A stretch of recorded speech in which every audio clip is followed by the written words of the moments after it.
Listen carefully. If the same 5 minutes of disrespect keeps replaying in different days and different outfits, you don't argue with it. You protect your peace. Count the signs in your own life. If 3 or more show up again and again, you don't need a bigger speech. You need a decision. Let her go. Not out of hate, but out of self-respect. This isn't about winning or punishing anyone. It applies to any partner, any gender. The goal is healthy love, respect, honesty, and peace. People make mistakes.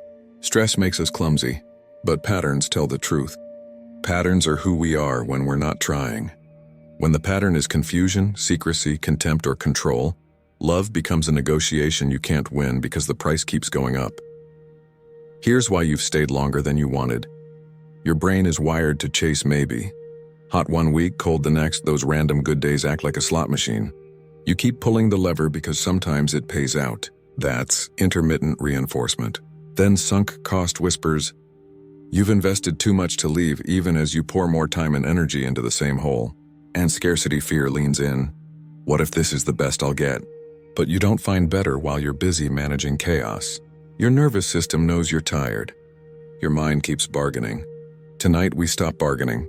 Notice the tone, not just the words. Eye rolls. Little jabs in public, mocking your goals. That's contempt. Love can survive conflict. It cannot survive contempt. You bring a clear concern. Her reply is, you're overreacting. That never happened. Or she flips the script until you're apologizing for bringing it up. That erosion of reality is gaslighting. After enough rounds, you start editing yourself to avoid the argument. That's not communication. That's control of the narrative. Then there's the roller coaster. Big affection followed by sudden distance. Future plans when she's in a good mood, then radio silence. Flirting in public as a joke to spark competition. Hot and cold isn't chemistry, it's conditioning. Adults who want commitment provide clarity. They don't create triangles. If you're consistently guessing where you stand, you're not in love, you're in suspense. You can't build a life on suspense. Secrecy and half-truths are a slow poison. Phones always face down. Stories that shift. Just a friend who texts at midnight. Social accounts that don't match the story you live. Clarity is kindness. Secrecy breeds anxiety. So does future faking. Big talk, zero follow-through. Trips that never get booked. Change that never arrives. Words aren't progress. Patterns are. Watch what happens to your no. Does she test it? Ignore it? Punish it? Boundaries about privacy, time, money, intimacy, and family aren't power moves. They're the guardrails of a healthy bond. When your no isn't respected, your yes stops meaning anything. Control shows up as drama every time you see friends. Guilt for hobbies, policing how you spend or dress. Steering you away from your people so you're easier to manage. Love expands your world. Control shrinks it. If anger lives in the house, shouting, name-calling, breaking objects, blocking doors, threats, intimidation, or self-harm threats to force you to stay, that's a one-strike category. Safety first. You don't debate your safety. You make a plan and you leave when it's calm. Give yourself a quick gut test. Don't analyze, just notice. Do you feel smaller around this person? Are you explaining the same basic need over and over? Do you feel relief when plans get canceled? If 2 of those land, your body already knows the truth, your mind keeps negotiating. Your nervous system isn't dramatic. It's honest. If you're going to try one last grown-up conversation, make it short and clean. Say what happened, how it lands, what you need, and what you'll do if it can't change. Like this. When you dismiss me as too sensitive after I share a concern, I feel disrespected. I need disagreements without insults or gaslighting. If that doesn't change, I'll step away. Then stop. Don't pile on history. Don't defend your feelings. Let the response tell you what you need to know.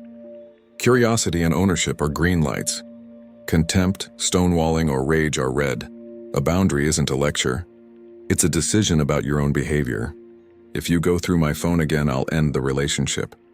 If you flirt with others to provoke me, I'll leave. Only say what you can keep. Boundaries without follow-through or invitations to repeat the same fight next week. Give it a short observation window, 2 to 4 weeks. You're not looking for perfect days. You're looking for consistent decisions. Real change is steady and boring, and that's beautiful.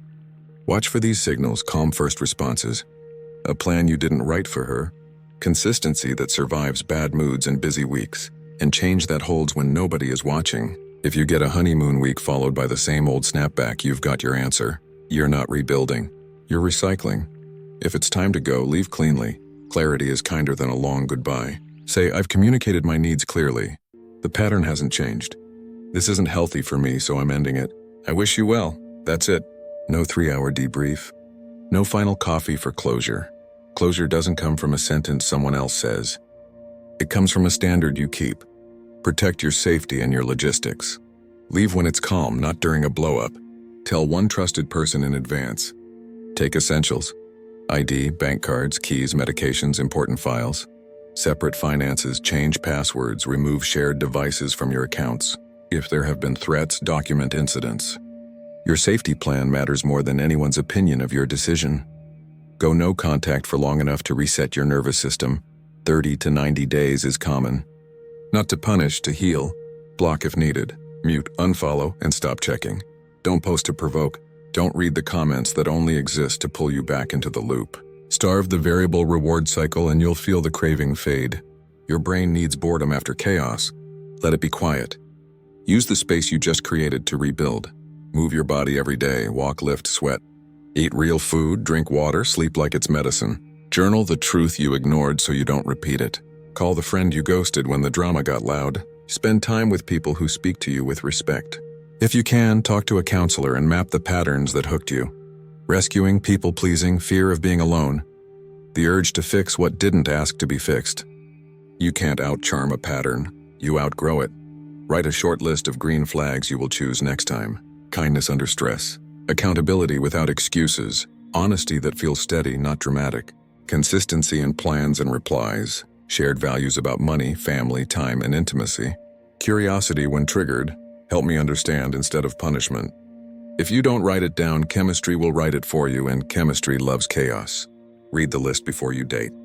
It's not a prison. It's a compass. Healthy love is quieter than you think. It doesn't flood your phone and then disappear for 3 days. It doesn't make you chase the bare minimum. It won't make you a detective. It feels like a soft exhale. Like sleeping better. Like conversations that end with a plan instead of a question mark. It gives you energy for your work, your friends, your life. It's not perfect. It is reliable. If you're tempted to stay because the apology was sweet, grade the pattern, not the promise. If you're tempted because the memories were bright, remember you're not dating memories, you're dating the present. If you're tempted because being alone feels scary, know that being with the wrong person is lonelier. You don't have to hate someone to leave them. You can accept the truth and step toward peace. You're not weak for staying. You were loyal, but now your loyalty belongs to your future. The moment you decide that respect is the price of admission to your life, everything gets easier. You'll say less and walk sooner. You'll waste fewer seasons trying to turn mixed signals into a commitment. You'll stop auditioning for a role that should have been offered. Letting her go isn't proof that you failed. It's proof that you're finally on your own side. When the pattern is contempt, hot and cold, gaslighting, boundary breaks, secrecy, control, or any kind of threat, you don't bargain with it. You don't wait for the best day to erase the worst week. You choose peace. You choose standards. You choose a life that feels good on the inside, not just one that looks good from the outside. And when you're ready again, you won't be auditioning. You'll be interviewing. You'll know what you offer. Honesty, effort, a steady presence, and you'll expect the same. You'll recognize the quiet of healthy love and trust it, even if it's less dramatic than what you knew. That's the upgrade. That's the lesson. That's the point. If 3 or more of those signs live in your relationship and nothing changes, you already know what to do. Take a breath. Make a plan.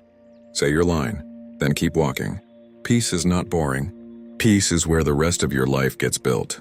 Let her go.